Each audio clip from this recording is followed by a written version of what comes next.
मनुष्य योनि भोग। एक दरिद्र ब्राह्मण यात्रा करते करते किसी नगर से गुजर रहा था। बड़े बड़े महल एवं अटकालियों को देखकर ब्राह्मण भिक्षा मांगने गया, किंतु उस नगर में किसी ने उसे 2 मुट्ठी अन्न नहीं दिया। आखिर दोपहर हो गई तो ब्राह्मण दुखी होकर अपने भाग्य को कोसता हुआ जा रहा था। सोच रहा था कि कैसा मेरा दुर्भाग्य है, इतने बड़े नगर में मुझे खाने के लिए 2 मुट्ठी अन्न नहीं मिला। रोटी बनाकर खाने के लिए 2 मुट्ठी आटा तक नहीं मिला। इतने में एक सिद्ध संत की निगाह उस ब्राह्मण पर पड़ी। उन्होंने ब्राह्मण की बड़बड़ाहट सुन ली। वे बड़े पहुँचे हुए संत थे। उन्होंने कहा कि हे दरिद्र ब्राह्मण, तुम मनुष्य से भिक्षा मांगो, पशु क्या जाने भिक्षा देना। यह सुनकर ब्राह्मण दंग रह गया और कहने लगा, हे महात्मा, आप क्या कह रहे हैं? बड़ी बड़ी अटकलियाओं में रहने वाले मनुष्य से ही मैंने भिक्षा मांगी है। महात्मा बोले, नहीं ब्राह्मण, मनुष्य शरीर में दिखने वाले वे लोग भीतर से मनुष्य नहीं है, अभी भी पिछले जन्म के हिसाब से ही जी रहे हैं। कोई शेर की योनि से आया है तो कोई कुत्ते की योनि से आया है, कोई हिरण की योनि से आया है तो कोई गाय या भैंस की योनि से आया है। उनकी आकृति मानव शरीर की जरूर है, किंतु अभी तक उनमें मनुष्यत्व निखार नहीं है, और जब तक मनुष्यत्व नहीं निखरता तब तक दूसरे मनुष्य की पीड़ा का पता नहीं चलता। दूसरे में भी मेरा प्रभु ही है, यह ज्ञान नहीं होता। तुमने मनुष्य से नहीं पशुओं से भिक्षा मांगी है। ब्राह्मण का चेहरा दुख व निराश से भरा था। सिद्ध पुरुष तो दूरदृष्टि के धनी होते हैं। उन्होंने कहा, देख ब्राह्मण, मैं तुझे यह चश्मा देता हूँ, इस चश्मे को पहन कर जा और कोई भी मनुष्य दिखे उससे भिक्षा मांग, फिर देख क्या होता है। वह दरिद्र ब्राह्मण जहाँ पहले गया था वहीं पुनः गया और योग सिद्ध कला वाला चश्मा पहनकर गौर से देखा। ओहो, वाकई कोई कुत्ता है, कोई बिल्ली है तो कोई बगेरा है। आकृति तो मनुष्य की है, लेकिन संस्कार पशुओं के हैं। मनुष्य होने पर भी मनुष्यत्व के संस्कार नहीं है। घूमते घूमते वह ब्राह्मण थोड़ा सा आगे गया तो देखा कि एक मोची जूते सील रहा है। ब्राह्मण ने उसे गौर से देखा तो उसमें मनुष्यत्व का निखार पाया। ब्राह्मण ने उसके पास जाकर कहा, भाई तेरा धंधा तो बहुत हल्का है और मैं हूँ ब्राह्मण रीति रिवाज एवं कर्म कांड को बड़ी चुस्ती से पालन करने वाला। मुझे बड़ी भूख लगी है, इसलिए मैं तुमसे मांगता हूँ, क्योंकि मुझे तुझ में मनुष्यत्व दिखता है। उस मोची की आंखों से टप टप आंसू बरसने लगा। वह बोला, हे प्रभु, आप भूखे हैं। हे मेरे भगवान, आप भूखे हैं, इतनी देर आप कहाँ थे? यह कहकर मोची उठा एवं जूते सील कर जो टका आना दो आना वगैरह जो इकट्ठा किए थे उस चिल्लर को लेकर हलवाई की दुकान पर पहुंचा और बोला, हलवाई भाई, मेरे इन भूखे भगवान की सेवा कर दो और चिल्लर यहाँ रखता हूँ। जो कुछ भी सब्जी, पराठे, पूरी आदि दे सकते हो वह इन्हें दे दो, मैं अभी जाता हूँ। यह कहकर मोची भागा और घर जाकर अपने हाथ से बनाई हुई एक जोड़ी जूते ले आया। यह चौराहे पर उसे बेचने के लिए खड़ा हो गया।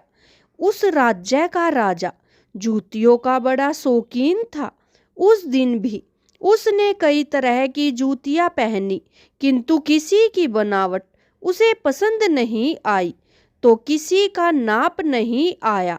कई बार प्रयत्न करने पर भी राजा को कोई पसंद नहीं आई, तो राजा मंत्री से क्रोधित होकर बोला, अगर इस बार ढंग की जूती लाया तो जूती वाले को इनाम दूंगा, और ठीक नहीं लाया तो मंत्री के बच्चे तेरी हालत खराब कर दूंगा।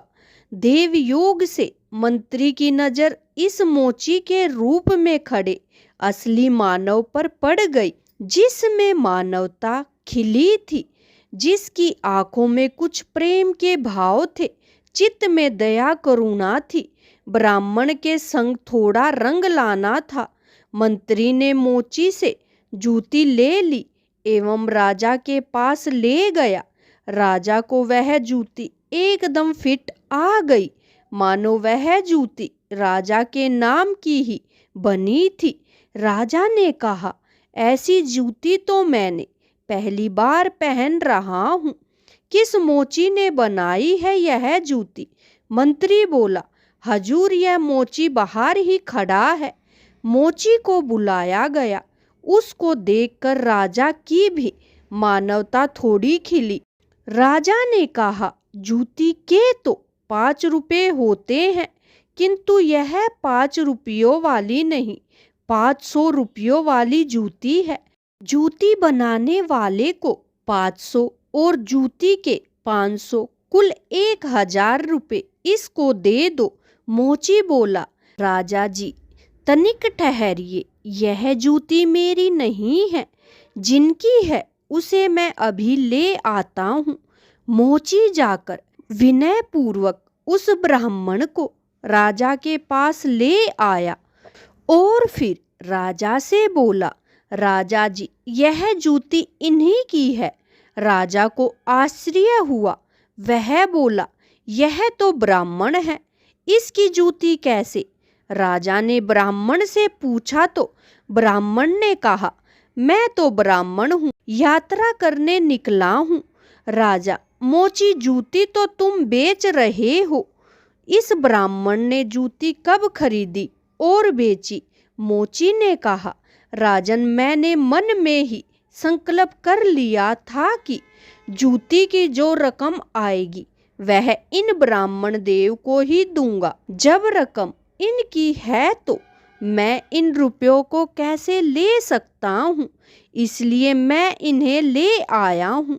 न जाने किसी जन्म में मैंने दान करने का संकल्प किया होगा और मुकर गया होऊंगा, तभी तो यह मोची का चोला मिला है।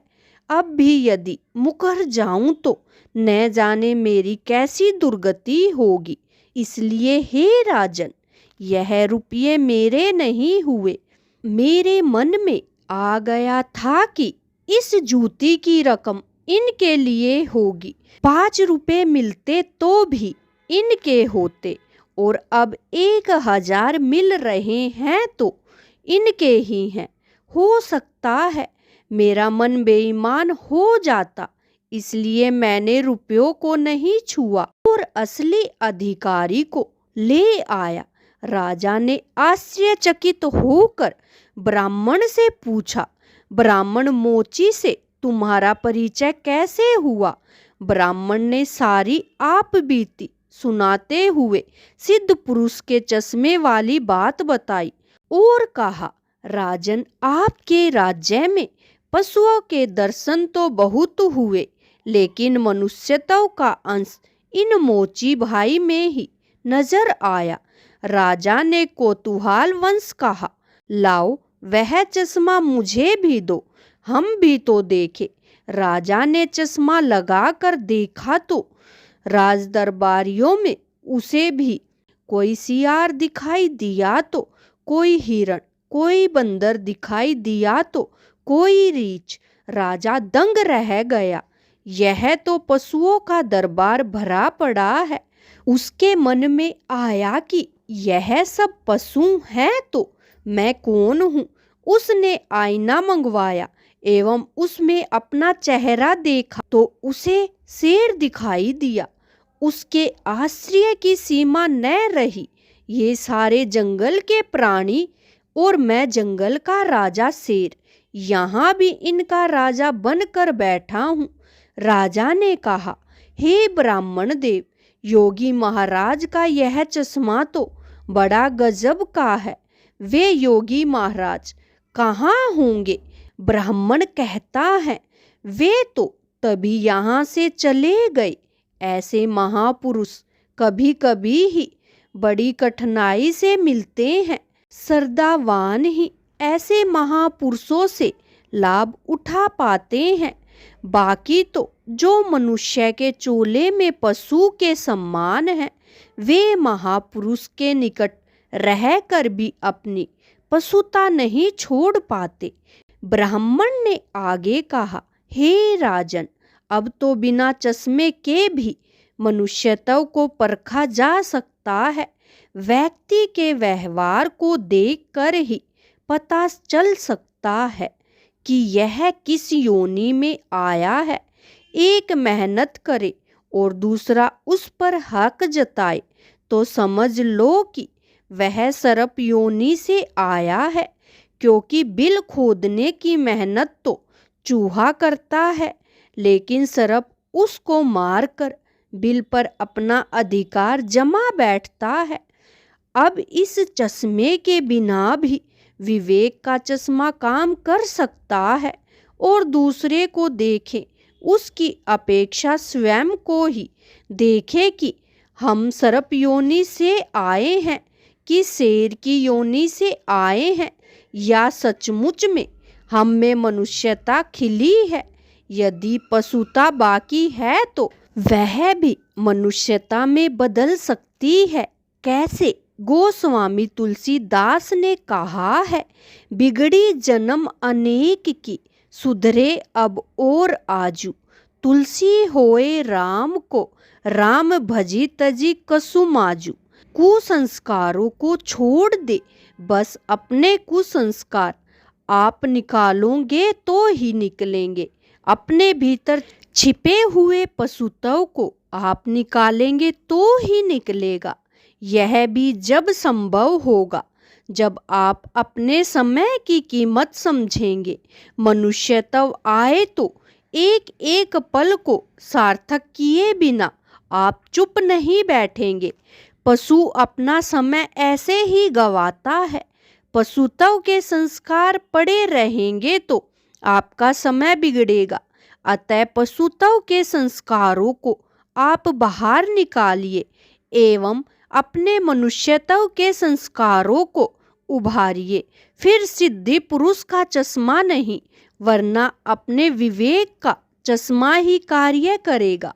और इस विवेक के चश्मे को पाने की युक्ति मिलती है हरि नाम संकीर्तन यानी सत्संग से। तो हे आत्मा जानो, मानव से जो पूर्ण हो वही मनुष्य कहलाता है। बिना मानवता के मानव भी पशु तुल्य रह जाता है। इसलिए आप जो भी काम कर रहे हैं उसमें से कम 2% दान करते रहे। जो सेवा आपको सही लगे उसमें दान अवश्य करें। आपको यह वीडियो कैसी लगी कमेंट में लिख कर बताएं। ऐसी ही वीडियो देखने के लिए चैनल को सब्सक्राइब कीजिए और वीडियो को लाइक कीजिए। वीडियो देखने के लिए आपका बहुत बहुत धन्यवाद।